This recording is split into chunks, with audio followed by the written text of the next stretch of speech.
கொலோசையர் 3:24 எதை செய்தாலும் அதை மனுஷர்களுக்கென்று செய்யாமல் கர்த்தருக்கென்றே மனப்பூர்வமாய் செய்யுங்கள்.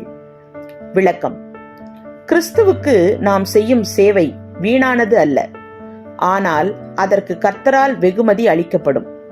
பூமிக்குரிய வெகுமதிகளை விட கிறிஸ்துவுக்கு சேவை செய்வதில் நமது கவனம் இருக்க வேண்டும். மட்டுமன்றி எதை செய்தாலும் கர்த்தராகிய இயேசுவின் நாமத்தில் செய்து பிதாவுக்கு நன்றி செலுத்தி வாழ்வோமேயானால் பாவம் நம்மை அண்ட முடியாது.